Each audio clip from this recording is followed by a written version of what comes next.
Rita sat by the large window of her mansion in Anambra State, staring outside at the empty street. The walls of the luxurious home felt more like prison bars than blessings. It had been 2 years since she married Dominic, a wealthy businessman who insisted she didn't need to work. Rita, Dominic often said with pride to his friend, When my wife cannot be seen doing cheap work, that will belittle my reputation. People will laugh at me. Everything she needs is available. At first, she thought it was love and care, but over time, she realized it was control. She pleaded with Dominic countless times to even run her own business, like a supermarket or boutique. He never supported that, but convinced her that it would be a stress for her. His wife doesn't need to work. One sunny afternoon, her best friend Rachel came visiting, dressed in a beautiful orange-colored gown and a nice hair.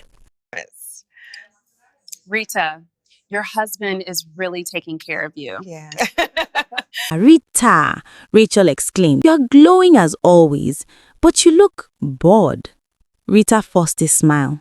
"I'm fine, just home as usual. You know Dominic doesn't like me going out." Rachel raised her eyebrows. "Still? After 2 years? Rita, are you his wife or his prisoner?"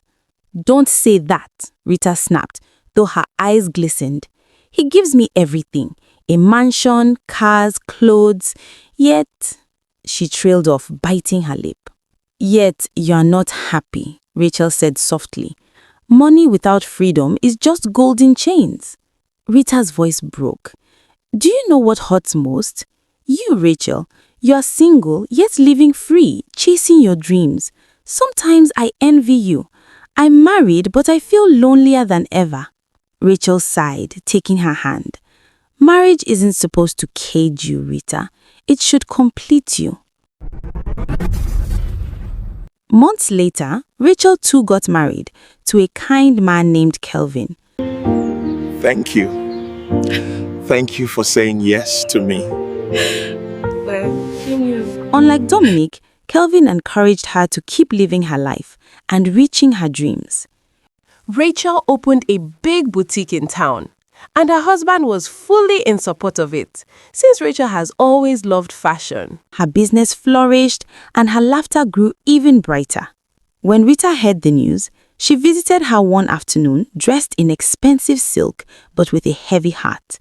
Rita said to Rachel with a pretentious smile, "So you're married now and still freer than me? Wow!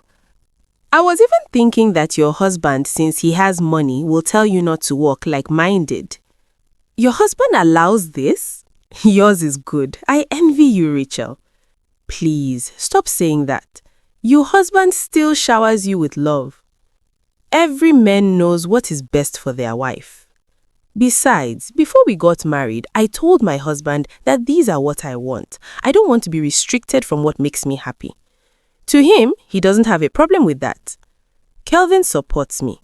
He says, what's yours is ours. But I must make sure I'm always available to give him his food and after food," she said in a silly manner, laughing. Rita's eyes stung, and she said, "You're lucky." "Chill up, girl. It's a matter of time. Just continue convincing him. Your husband will agree one day. It's a matter of time." Rachel said, "Drink up, girl. Let's enjoy and forget about worries." As they drank and gisted, a customer walked in, and Rachel left her unfinished drink to go attend to the customer. When Rita saw that no one was looking, she poured something into Rachel's drink. Rachel went back to continue her chat with Rita and finish up her drink. Little did she know that Rachel's sales girl saw her as she was about stepping out of the restroom. Took a picture of Rita adding the substance to her drink. "So what's up? Any gists?" "Yes, so, but drink up first." Just as she was about taking a sip, her sales girl rushed in. "Madam, don't take that drink. This woman added something to your drink." Rita flared up. "What rubbish are you saying? What kind of accusation is that? This is my best friend. Why should I do that?" And she said, "Rachel, I don't understand this your girl. Where you carry her from?" Rita said to her girl, Ewitos, what's wrong with you? why will you talk to a visitor like that? Don't do that again. Rita, I beg, no mind her. Forget it. As she was about taking the drink, Ewitos rushed the glass from Rachel's hand. Madam, I did tell you say if you take this, her purpose of her adding that substance is either to kapa you or something else. Madam, don't take this. Okay, if she truly loves you as her best friend, tell her to drink from it to prove me wrong. Rita shouted. What rubbish is that? Why accusing me? Okay, Rita, just drink up. Let's end this drama, Rachel said, after much thought. At some point, Rachel thought to herself that Ewitos rarely display in such a manner. Could this be true? Since she always say, I envy you all the time. But Rita refused to drink up and questioned her. So, you are accusing me also, Rachel? We've been friends since ages.